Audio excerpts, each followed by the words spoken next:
Buenos días, bienvenidos a nuestro tiempo devocional Tu Palabra para encontrar el camino. Hoy es 10 de abril del 2024 y vamos a continuar con la lectura de la Biblia en un año con el primer libro de Samuel, capítulos 10 al 12 y el Evangelio según San Lucas, capítulo 12, 35 al 59.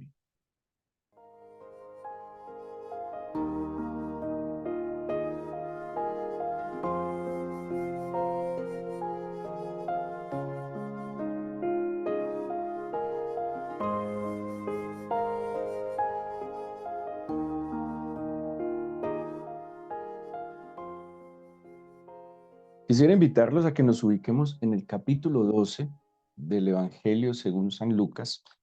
El versículo 1 dice que en esto, juntándose por millares la multitud, tanto que unos a otros se atropellaban, comenzó a decir a sus discípulos primeramente, guardaos de la levadura de los fariseos. Em, en este capítulo, pues nos dice Lucas el evangelista, acordémonos, él está camino hacia Jerusalén, se presentan diferentes situaciones en este camino. Y, y aquí nos está diciendo el evangelista que en medio de toda la gente, él se va a dirigir a sus discípulos. Bueno, no es tan fácil imaginar toda la escena, eh, pero pues él está sobre todo, pues va camino a Jerusalén. En lo que nos está diciendo Lucas es que va al cumplimiento del propósito, así que son como sus últimos tiempos y él debe, ¿sí? Tiene que dejar a sus discípulos lo mejor preparado posibles para la misión que ellos van a continuar, la misión de la salvación, de traer la redención a las personas, de que vayan y compartan el Evangelio, de que lleven la palabra del Señor, como les va a decir más adelante en el Evangelio de San Lucas, hasta el último rincón del mundo. Así que el Señor entonces se va a dirigir a ellos y hay varios temas, pues pienso yo en el anhelo del Señor de que establezcan claridad en sus prioridades, de que se enfoquen en la misión, ¿sí? En muchas situaciones seguramente el Señor advertía que podrían enfrentar los discípulos y pues la idea era que tuvieran enfoque para poder cumplir la misión. Pero no solo los discípulos de ese momento, sino que estas palabras también habrían de trascender hasta nosotros en este tiempo. Bueno, entre las cosas que les dice que se guarden de la hipocresía de los fariseos. Ayer hablamos de a quién se debe temer. ¿Por qué? Porque ellos iban a enfrentar amenazas, oposiciones, em, iban a enfrentar seguramente momentos de antipopularidad, donde muchos les darían la espalda, donde no serían tal vez en todas las épocas acogidos, reconocidos. Y él les aclara, bueno, el temor a quién debe ser. Ustedes deben temerle no a los hombres que pueden hacerles daño físico, sino que en verdad su temor debe estar siempre delante de aquel, del Todopoderoso. Luego aparece sobre una declaración de confesarlo delante de los hombres, eso es anunciarlo, no negarlo, y tiene una conversación en medio de esto con un joven, pues que le dice necio porque quiere atesorar, porque siente su seguridad en las cosas materiales, y el Señor le va a decir, pues que eso es una insensatez, que no tiene sentido alguno creer que los bienes materiales dan seguridad. En el versículo 22, y voy a retomar desde aquí para hacer una comparación en los demás bloques que tenemos, o lo que les he explicado como pequeñas perícopas, dice, le dijo luego a sus discípulos, o sea, interactúa con este rico, ahí había fariseos, pero aquí se va a dirigir específicamente a los discípulos, Em, porque en ellos era que estaba ahora el encargo de la salvación del mundo. Eran ellos los que debían llevar el Evangelio y pues tenían que tener muy claras las prioridades y tenían que estar muy bien entrenados para lo que se iba a venir. Les dice entonces, versículo 22, a sus discípulos, por tanto, yo os digo, no os afanéis por vuestra vida, qué comeréis, ni por el cuerpo que vestiréis. La vida es más que la comida, y el cuerpo más que el vestido. Él les va a advertir algo que seguramente sabía que iba a pasar o que pasaba en esa época y que pues en estos tiempos, y creo que en todos los tiempos el ser humano ha vivido, y que él quería advertir a sus discípulos, que él quería advertir a sus seguidores, y es: no se afanen por aquellas cosas materiales, ¿sí? No se afanen qué van a comer y no se afanen qué van a vestir, porque la vida es más que la comida y el cuerpo es más que el vestido. Algo así como: no se concentre tanto en lo material y en lo físico como en lo que es esencial. Dice, y pone un ejemplo el Señor, y dice el versículo 24: considere los cuerpos, no siembran, ni ciegan, no tienen despensa, ni granero, y el Señor los alimenta. ¿No valéis vosotros mucho más que las aves? ¿Y quién de vosotros podrá con afanarse añadir a su estatura un codo? Pues si no podéis ni aún lo que es menos, ¿por qué os afanáis por lo demás? Considerad los lirios como crecen, no trabajan ni hilan, pero os digo que ni aun Salomón con toda su gloria se vistió como uno de ellos. Y si así viste el Señor a la hierba que hoy está en el campo y mañana es echada al horno, ¿cuánto más vosotros, hombres de poca fe? A ver, aquí el Señor no está promoviendo de ninguna manera la pereza, la vagancia. El Señor no está promoviendo que no hagamos nada. El Señor no está promoviendo que seamos, digámoslo así, echados, descarados, sino que Él está exhortando, está previniendo la actitud frente al mundo, ¿sí? Y por eso claramente está advirtiendo acerca del afán y de la ansiedad, ¿sí? Del afán y de la ansiedad. Afán y ansiedad, ¿por qué? Como dice ahí, que por la comida, por el vestido, por los bienes materiales. Y aclara: para mí, ustedes, el ser humano, es mucho más importante. Y si aquellos, como los lirios, que son unas flores, como las aves del campo, no tienen que trabajar, no tienen que vivir en ansiedad y en afán para tener el alimento y el vestido, pues mucho menos ustedes, que son mis hijos. A propósito, se me viene a la cabeza cuando la Biblia nos habla del Edén.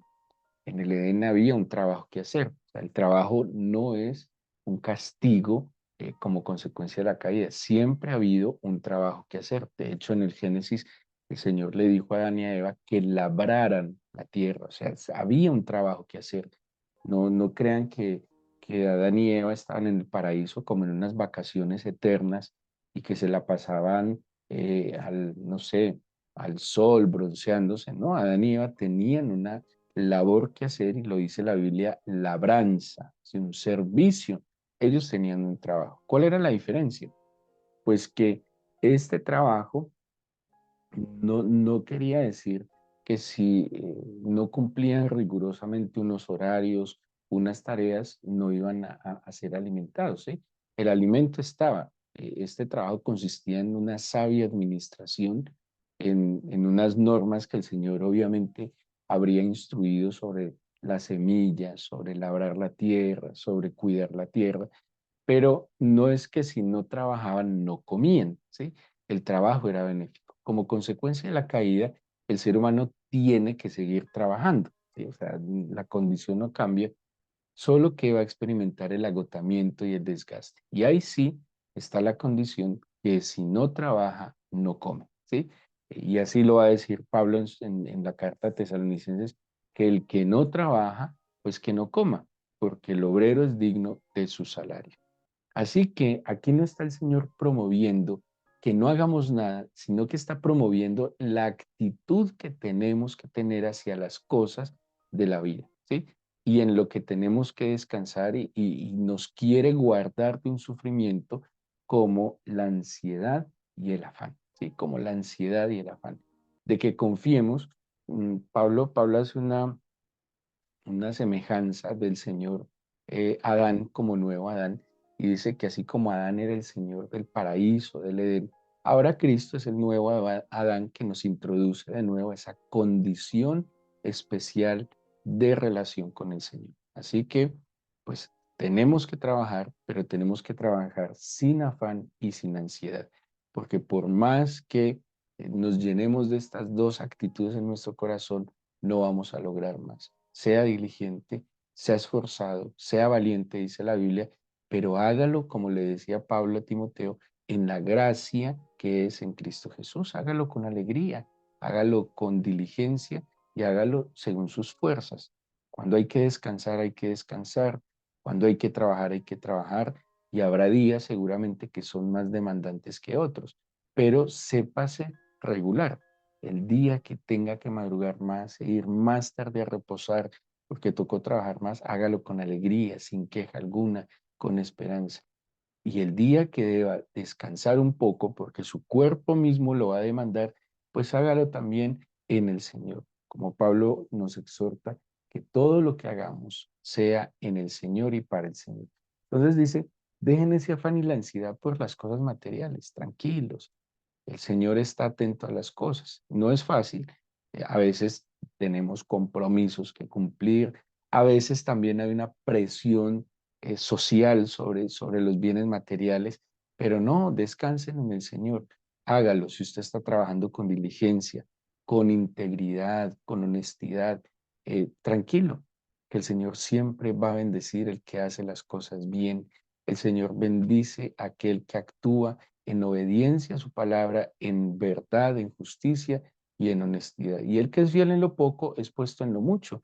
Si usted lo poco que hace o que le genera tal vez no muchos recursos, lo hace con fidelidad, con gratitud, con esperanza, con diligencia, el Señor lo va a bendecir. Seguro que el Señor al administrador, que es bueno en lo poco, siempre lo pondrá en lo mucho.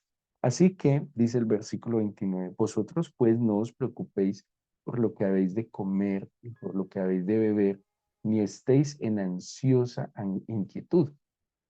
La palabra que utiliza como ansiedad en el texto griego es meteorizó y quiere decir estar suspendido en el aire. Me pareció muy particular esta definición porque la ansiedad me lleva a estar como en un limbo, ¿sí? Cuando cuando yo estoy bien apoyado, cuando yo experimento que tengo los pies bien puestos sobre la tierra, experimento seguridad, certeza y la experiencia de la seguridad y la certeza pues me permite a mí estar confiado y tranquilo. Ayer escuchando las noticias hablaban por un lado de los índices de seguridad, ¿sí? Unos datos de estadísticos que llevan sobre delitos y explicaban que los índices de seguridad han mejorado, o sea, que realmente por datos la seguridad ha mejorado en algunas ciudades del país, pero que la sensación de seguridad se ha disminuido. Entonces, trataban de explicar esa situación. El caso, una cosa es que haya menos atracos, haya menos asesinatos, pero si le preguntan a la gente experimenta más inseguridad. Entonces, se cuestionaban eso, como por un lado los datos nos dicen que hay más seguridad, pero por otro lado la gente experimenta, tiene una sensación de mayor inseguridad. Bueno, ahí explicaban algunos elementos, son los datos, estudios que tienen que ver con el orden, con la iluminación, con la limpieza de los lugares. Entonces decían que un lugar donde está oscuro, donde se ve desordenado, donde se ve feo, donde se ve sucio, pues genera inseguridad, así no sea inseguridad, así no haya inseguridad en ese lugar, es la sensación. ¿Qué es lo que nos está diciendo aquí el Señor? Pues estar en ansiedad es estar suspendido en el aire. Y cuando yo estoy suspendido en el aire no me siento apoyado, no me siento bien soportado. Siento que estoy como un poco a la deriva.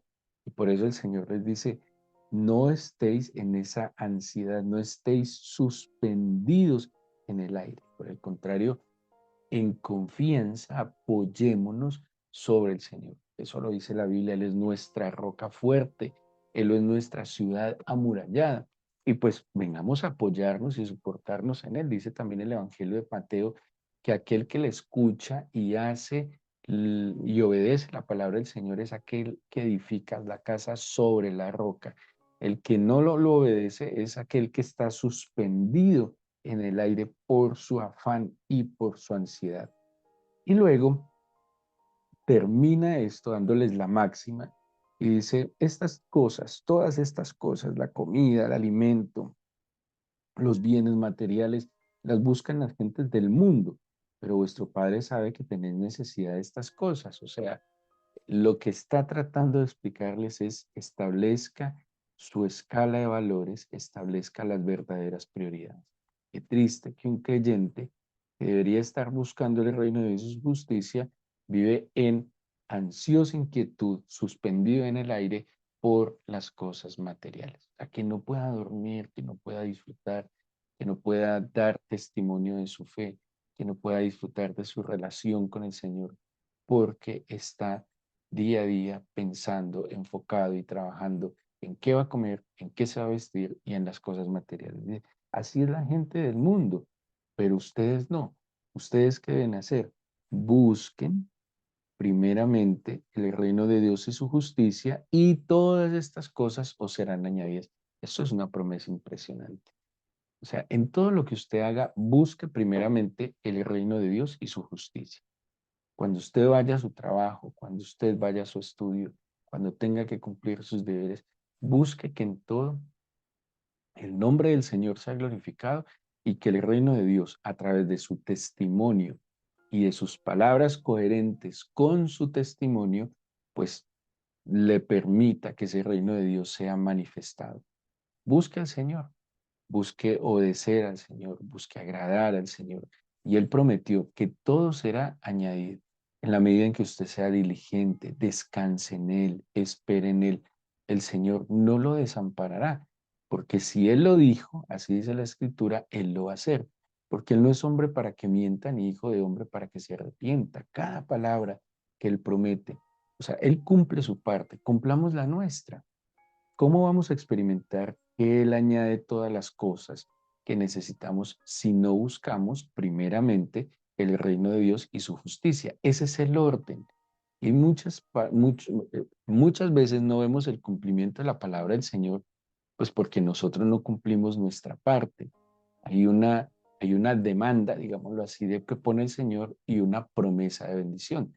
Esforcémonos en buscar ese reino de Dios, descanse, eh, adórelo, eh, deje la inquietud, la ansiosa inquietud y el afán y trate de detenerse. Por eso, volviendo al tema del Shabbat, tiene mucho sentido porque durante 6 días tenemos para ocuparnos del mundo, digámoslo así.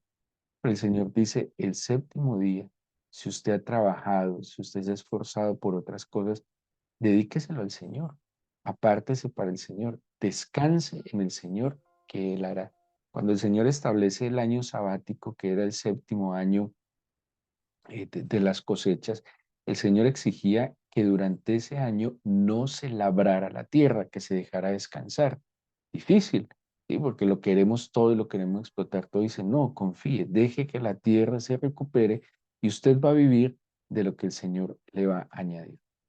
En el 32 les dice, no temáis, manada pequeña, porque a vuestro Padre le ha placido daros el reino. Y aquí es donde viene una expectativa escatológica, una expectativa de la venida del Señor. Y les dice, vended lo que poseéis y dad limosna. Haceos bolsas que no se envejezcan, tesoro en los cielos que no se agote, donde el ladrón no llega ni polilla destruye.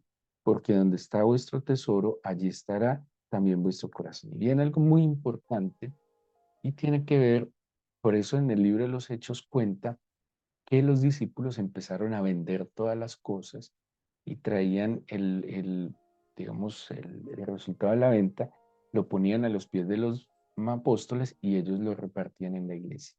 ¿Por qué hicieron eso? ¿Sí? A propósito, eso no es un mandato, el Señor no lo mandó, no empezó a surgir en medio de ellos. ¿Pero por qué? Este mismo texto respalda esa expectativa que ellos tenían de la venida inminente del Señor. Es que planteémoslo así, si aparece el Señor, no sé, empieza a enviar un mensaje a través de muchos profetas, un mensaje que coincide, y digámoslo, voy a especular, no es así, voy a especular, dice el Señor, llego en 3 meses vengo. Dios mío, si supiéramos y tuviéramos la certeza que el Señor viene en 3 meses, yo creo que más de uno dejaría de pecar. Yo creo que más de uno dejaría de hacer lo que está haciendo. Yo me imagino que más de uno ya no se preocuparía ni siquiera por las deudas o no, o por hacer nada malo. Se ocuparía y se enfocaría en estar listo para la venida del Señor. Ellos lo creían. La primera iglesia creía que el Señor inminentemente vendría al final de ese siglo, de esa generación. Y por eso incluso le dieron prioridad tanto al reino de los cielos que lo dejaron todo. Más que dejarlo todo, yo creo que es dejar el apego que hay en nuestro corazón a las cosas materiales. Si las tiene, disfrútelas con humildad, con gratitud, comparta con generosidad. Si no las tiene, no se conforme, nos enseña la Biblia, que no nos conformemos a la condición actual, trabajemos con diligencia, trabajemos con esperanza, pero nunca con ansiosa inquietud ni afán. Que lo que el Señor traiga en nuestras manos lo hagamos con diligencia, en esperanza que el Señor es justo y que aquel que labra la tierra con esperanza espera que dé fruto. Pero no caigamos en estas actitudes que no nos permiten ni disfrutar la bendición de Dios, ni ver la bendición de Dios. Y, y si no la vemos, no la disfrutamos, pues mucho menos vamos a agradecerla. Así que si tiene, disfrútelo con humildad, con gratitud, con libertad, y si no tiene, disfrútelo, trabaje, aprenda a administrar lo poco, porque el Señor también sabrá en qué momento lo pone en lo mucho. Pablo decía, yo sé vivir en lo poco, sé vivir en lo mucho, sé vivir en la escasez, sé vivir en la abundancia, todo lo puedo en Cristo que me fortalece. Pero aquí el Señor entonces, a diferencia de aquel que está pegado a las cosas de este mundo, a lo material, que vive en afán y en ansiosa inquietud, Él le dice a los discípulos, como acabo de leer, primero, no teman, ¿sí? Porque vuestro Padre tiene para ustedes el reino y ese reino no está en este mundo.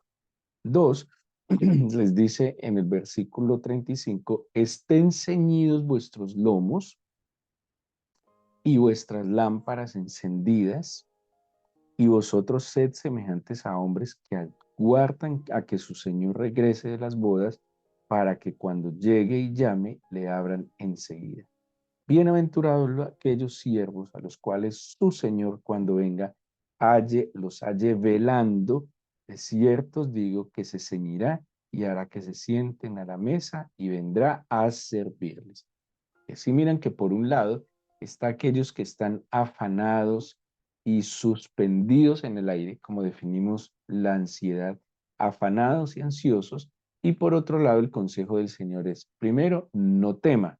¿Por qué? Porque el Padre tiene para ustedes un plan. Segundo, ciñen sus lomos. Tercero, enciendan sus lámparas. ¿Para qué? Para velar. O sea, estén atentos, estén alerta, distingan las señales, estén apercibidos, no estén, no estén en este mundo como si este mundo fuera eterno, ¿sí? No se apeguen a este mundo como si este mundo fuera todo para el ser humano. No esté engañado, suspendido en el aire, atontado y entretenido en este mundo, porque las cosas reales y eternas son las que no se ven. Las cosas que se ven, dice la Escritura, son pasajeras, pero las cosas que no se ven son eternas.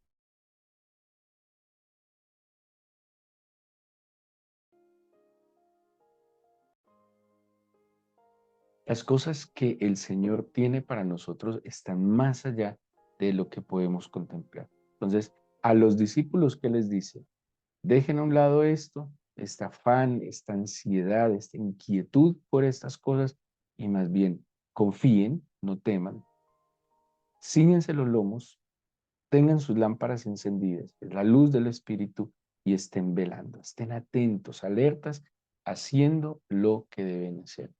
De nuevo, leíamos, creo que lo leímos ayer, ¿de qué le sirve al hombre ganarse todo el mundo si su alma se pierde? Descanse hoy en el Señor, venga su reino, su justicia.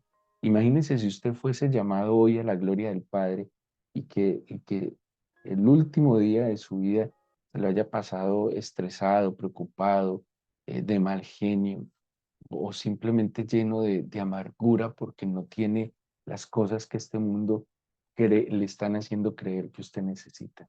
No, el Señor suple todas las cosas y cuando descansamos en lo que el Señor nos concede, podemos disfrutar con libertad. Él añadirá lo que cada uno de nosotros necesita. Confiemos en Él y oremos. Oremos en esta mañana dándole gracias por su palabra y haga una oración poniendo delante de su altar lo que le puede estar generando en este momento ansiosa inquietud, lo que le hace experimentar estar suspendido en el aire, eh, lo que tal vez no le permite tener firmeza en su vida y le genera sentimientos de incomodidad, de, de, no sé, de preocupación excesiva. Preséntele al Señor su corazón, su vida. Tal vez usted está hoy padeciendo las consecuencias de malas decisiones, de decisiones apresuradas o de decisiones simplemente que no estaban ajustadas a la voluntad del Señor porque nunca la buscó, no la consultó ni la pensó. Decisiones que tal vez que se basaron en sus capacidades, experiencia, en su intuición, pero que no contó con el beneplácito del Señor. Digámosle que nos perdone porque es pecado de alguna manera pretender ser independientes al Señor. Y cuando las cosas no funcionen, querer que Él las solucione. Déjanos, permítenos más bien, Señor, venir delante de ti y ponerte en tus manos nuestras vidas. Toma, Señor, nuestra responsabilidad. Si ayúdanos, humildemente te pedimos tu ayuda. Señor, toma nuestras inquietudes, ansiedades, el afán y afirma nuestros pies sobre la roca que eres tú. Y, y en ese afirmar nuestros pies, tener confianza de que como Padre tú tienes cuidado de nosotros. Y permítenos entonces ceñirnos los lomos, estar atentos, prender las lámparas por tu espíritu y velar, Señor, discernir los tiempos. Estos son tiempos difíciles, sin duda alguna, Señor, donde en el mundo hay una sensación de inseguridad. El mundo está experimentando que no hay lugar seguro. Algunos buscaban irse para otros países, pero los mismos rumores de guerras y de conflictos hacen que muchos lugares que se experimentaba seguridad ya no sea así, Señor. Nosotros, donde estemos en este momento, es el mejor lugar si tú estás con nosotros. Donde estemos, Señor, en la condición que estemos, es el mejor presente en tanto tú, Señor, estés con nosotros. Por eso dígale, sé tú mi guía, mi luz, mi fortaleza. Te entrego este día lo que debo hacer, lo que tengo que hacer, lo que eh, tengo que responder. Ayúdame, ayúdame en lo que supera mis fuerzas y aún en lo que yo pudiera hacer, ayúdame. Déjame ver en todo tu mano, gloria y misericordia. Gracias por tu palabra, que es nuestra guía para encontrar el camino y por escuchar nuestra oración en el nombre de Jesús. Amén.